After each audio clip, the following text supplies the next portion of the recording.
This is the podcast that we ask our guests from in front and behind the camera, how did they get their foot in the door? What was the key to unlocking their success? What's their story? Then one day I say, fish. I renounce fish. I vow never to set foot in that ocean again. But why? Done with fish. Our guest today is an Oscar-winning actor who started his career on stage. He didn't make his on-screen debut until his mid-30s, and since then he's appeared in A Time to Kill, October Sky, Me, Myself and Irene, The Patriot, The Bourne Identity, Adaptation, Jarhead and Little Women, just to name a few. We chat about being scared and almost turning down American Beauty, discuss his disastrous audition for Miami Vice, which he ended up getting, his advice to young actors, and his latest role alongside Paul Mescal and Josh O'Connor in The History of Sound. Our guest today is actor Chris Cooper. Hi, Elliot. Hi Chris, how's it going? Very good. Going well. Good. My podcast is usually about how one's career begins, and I'd love to ask, you started off, I believe, in your sort of mid to late 30s. Your first screen role was around that time. What was it that made you decide, like, right, I'm going to go after acting and that's what I want to do with my life? Because my life began with theater. I did 15 years of theater before I ever did I didn't, like you said, I didn't do a film until I think I was 35. And, you know, in the business, the agents are pushing me to do television and film. I simply told them, I don't feel like I'm ready. When I'm ready, I'll let you know.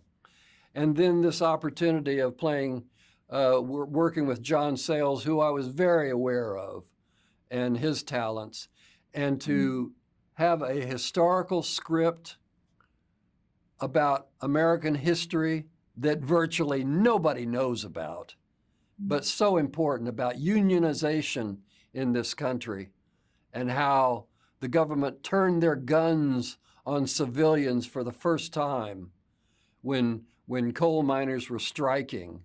And a wonderful story that's informative. John loves to incorporate history into his films. And he was a great example of what to look for in a director. So I had a lot of luck from the get-go. Yeah. I mean, Matewan it's obviously you're the lead in that movie, and to go from theatre straight, and I'm not surprised you're like, I'm not ready. That role, you had to be ready. That's a huge thing to, you know, suddenly take on a lead role in a feature film if you've never been on film before. Can you take us back to that moment? Sitting face to face with James Earl Jones over the campfire, having a monologue that he was in, that I could see the camera wasn't even on him, and he's totally invested. That's a gift. That's a gift one actor gives to another, you know. Yeah, incredible. Do you have, I'm sure, having been in the industry a long time, you've had advice from, you know, your peers, people you've looked up to. What would be your advice to young actors trying to get their foot in the door now? Oh man, I think that, you know, I'm feeling that the business is going through so many changes. And people are coming up with innovative ways to get seen. I mean, now we have iPhone cameras, and I know there are episodics on TV that were created by an individual just putting together a little story, and you develop that. That's one avenue we didn't have, you know, but man, I don't know. I would suggest to young actors, please start with theater. Start with theater before you do film work. Get into the discipline of rehearsal and stage work, and make your mistakes on stage, because in film those mistakes are there for permanently, you know, forever. And theater is a great foundation, of course, for an actor. And I would just pray that they begin doing stage work. Yeah, I mean, that's it's such a different thing, isn't it? And as you say, like on theater, it's every night you can kind of change your performance and then it'll be forgotten the next day. But with film, it's something I'm sure there's a take that you've done that you look back and go, oh, why did they use that? Many, it's many. there forever now. Yeah, many. But so yeah, that and this is, it's not an easy business. People think we live the life of Riley.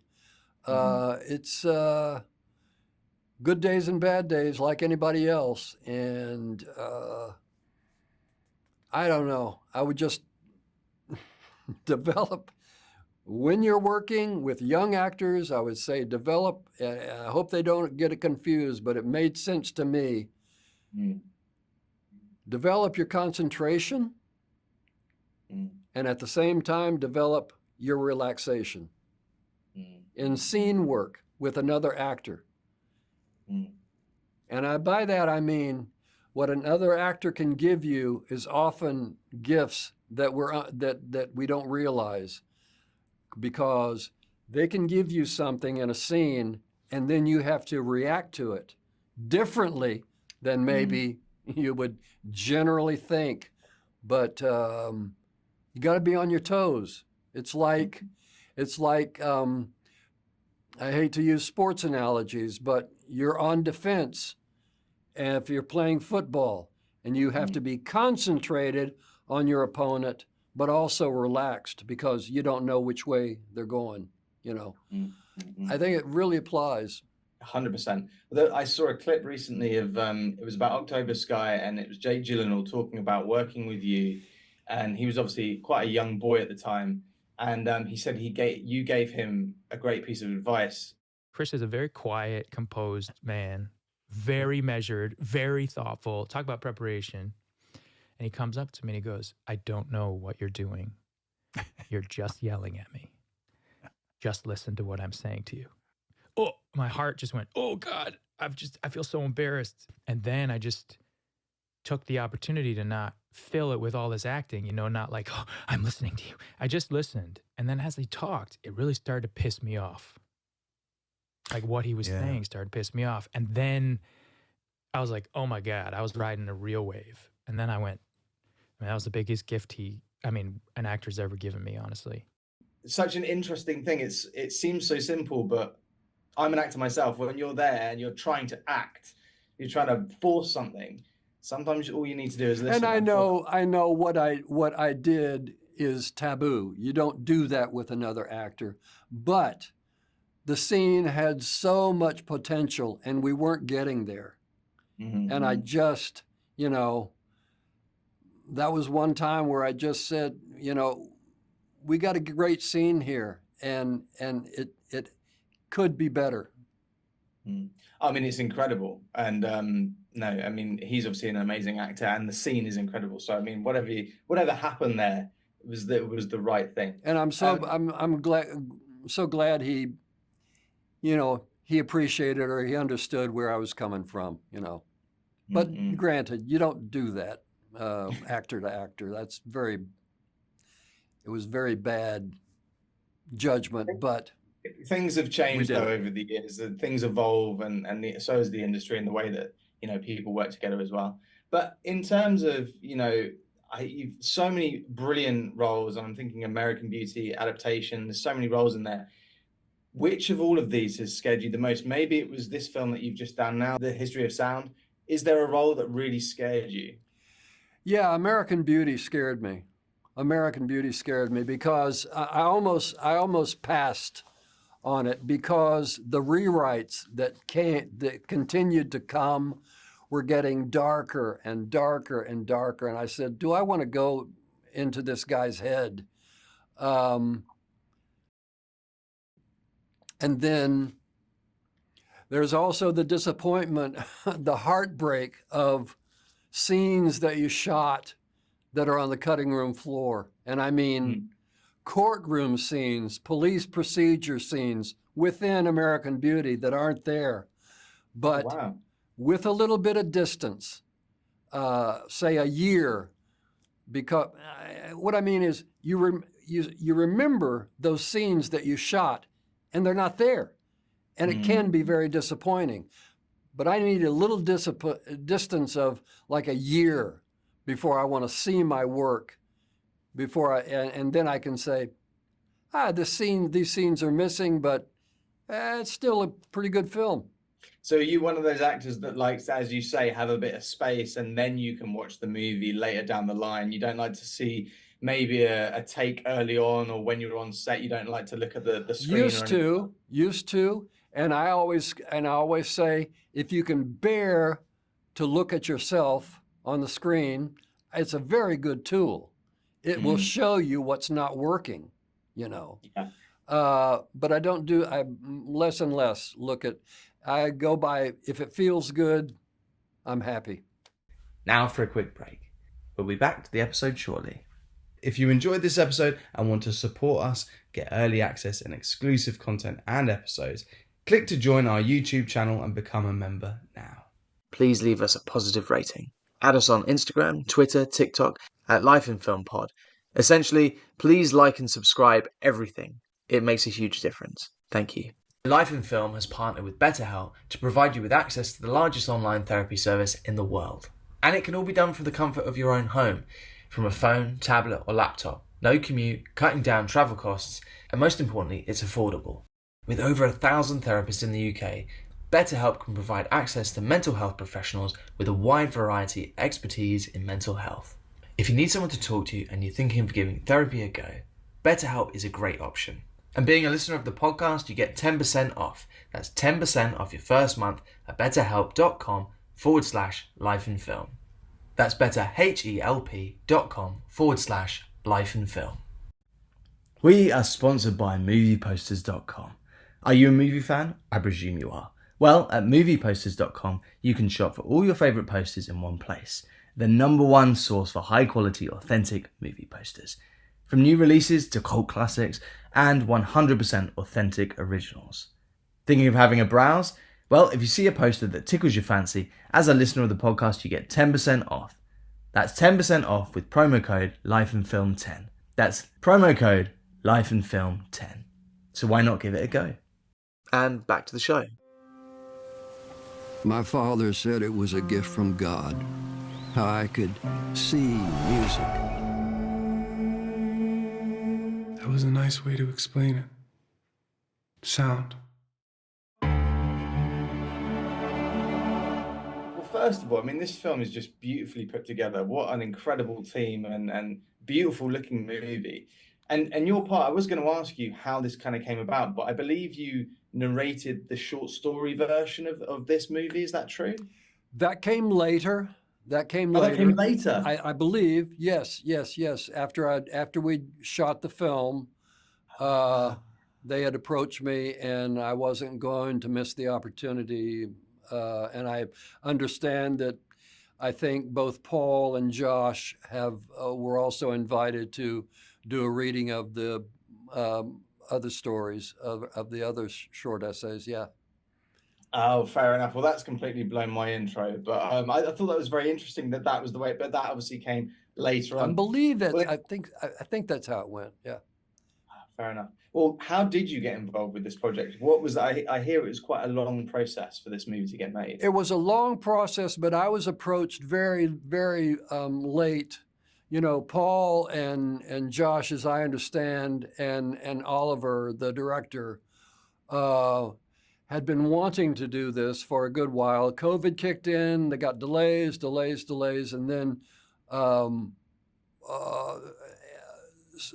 get to your point, Ben Shattuck, the writer of the book, and I both live in Massachusetts, and through a bookstore friend of ours in Newton, Massachusetts, we came together, met, had lunch.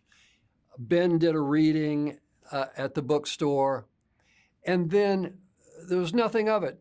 A lot of time passed, a year maybe had passed, and then the opportunity of this film came about, and I heard from, I'm not sure if it was Ben or Oliver, the statement that, well, I can only think of Chris Cooper as playing opposite the older Lionel, opposite Paul's young Lionel. And I mean, It was I wasn't about to pass it up. This is the kind of writing that got me involved in acting anyway, and I was just honored and totally thrilled to be any part of this film, plus the reading of the short story. Audio. In terms of, obviously, for anyone that has seen the film or is, knows anything about what it's about, a huge part of this is the music. What's your relationship with music? Music was as important as one of the most important things in my life. As a young man, I wanted to be a professional singer.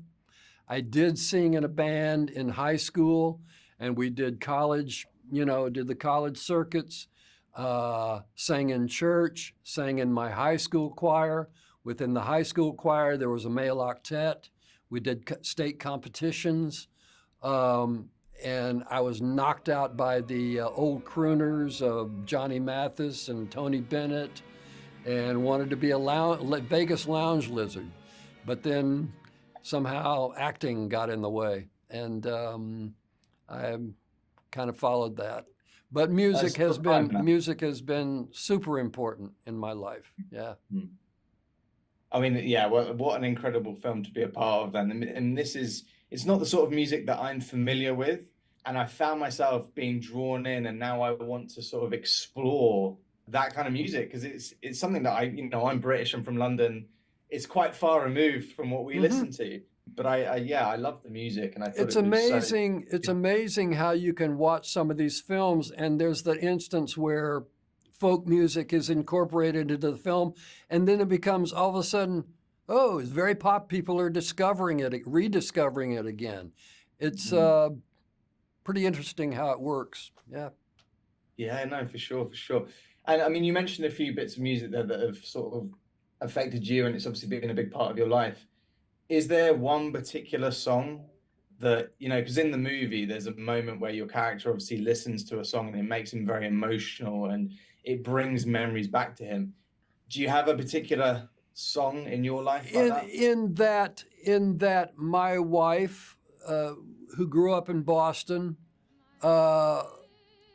enjoyed her folk music. She was a great Joan Baez fan.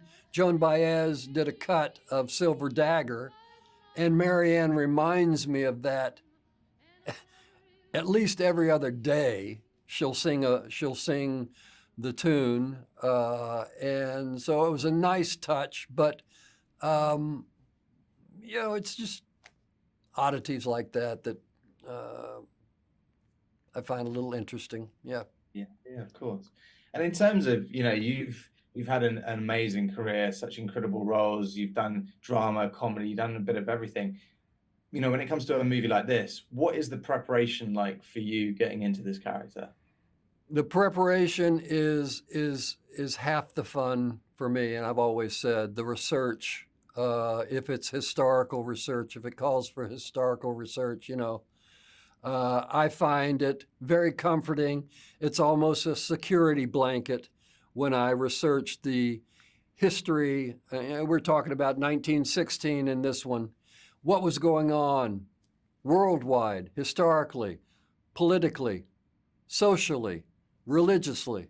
It's a comfort, and I can bring that to the character. Just developing the character for me is so much fun, and you try and dig into your own life experience, what you can bring to the character. And if you don't have anything like that, then all you have is, as far as I'm concerned, is your imagination, or what people call your talent, what you can bring to it. Most embarrassing moments, And to wrap up, we've only got a couple more minutes, and this has been absolutely fantastic. Thank you, Chris. I'm a big fan. I'd love to ask, can you go back in your mind to the day where you were auditioning and you were kind of going in the room? I presume there was a day that you were doing this and it wasn't, off to the races straight away. But can you go back and remember maybe an audition experience that was harrowing in some way, or kind of awful? We've all been there when it comes to auditions. Yeah, I did an early audition. I don't know if it was very popular overseas, but there was a series called Miami Vice. Yeah, sure. And I was early in my career.